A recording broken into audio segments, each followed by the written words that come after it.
ரொம்ப சிம்பிளா உங்களுக்கு ஒரு கேள்வி கேக்குறேன். இந்த கேள்விக்கு நீங்க கரெக்டா பதில் சொல்றீங்களா பாப்போம். தோசை சாப்பிட்டுக்கிறீங்களா? தோசையா? காலையில கூட சாப்பிட்டேன் ஈரோட்ல. சாப்பிட்டீங்களா? தோசைக்கு ஏன் தோசைன்னு பேர் வந்துச்சு? தோசைக்கு ஏங்க தோசைன்னு பேர் வந்துச்சு? அதுவா? இது தோசை ரொம்ப நாளா தோசை, அதனால தோசை. உங்க பேர் என்ன? என் பேரு காங்கேயன். அதுக்கு என்ன அர்த்தம்? காங்கேயனா முருகர் அர்த்தம் இருக்குல்ல. அந்த மாதிரி தோசைக்கு ஏன் தோசைன்னு பேர் வந்துச்சு? பெயர் காரணம் கூறுக. தோசைக்கு ஏன் தோசை? ஏமா தோசைன்னு பேர் வந்து? தோசைக்கு ஏன் தெரியல. நான் சொல்றேன்.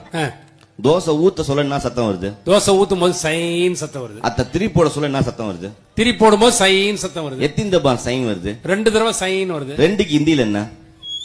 ஏக் தோ. 2 தபா சொயின் சொயின் சத்தம் வரலாம், அது பேரு தோசை. ஓஹோ, அது இந்திக்காரன் வச்ச பேரா? ஆமா. 2 தடவை தோசை. என்ன அறிவாளி பாருப்பா. சரி, தோசைக்கு சொல்லிட்டல, இப்ப நீ மாட்டின. இட்லிக்கு எப்படி பேர் வந்து சொல்லு. இட்லி இட்லி ரொம்ப சிம்பிளுங்க. கல்லுல ஊத்துனா தோசை, மாவை தூக்கி தட்டுல ஊத்துனா தட்டை தூக்கி இடுக்குல வச்சான், இடுக்க தூக்கி அடுப்புல வச்சான்.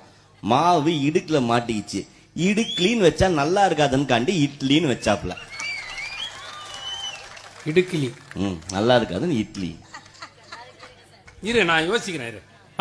ஊத்தப்பம் எப்படி வந்து? ஊத்தப்பம் பேர் அது ஒரு அக்கா தினைக்கும் தோசையா ஊத்தி குத்தி சாவடிச்சிருந்தது. நம்மால தோசை கல்ல தூக்கி செவுத்துல அடிச்சுட்டு வீட்டுல இருக்கிற பழைய சட்டியை தூக்கி வச்சு இதுல ஊத்தாம் பாப்போம், இதுல ஊத்தாம் பாப்போம்னா அந்த ஊத்தாம் பாப்போம் மருவி ஊத்தாப்பம் ஆயிடுச்சு.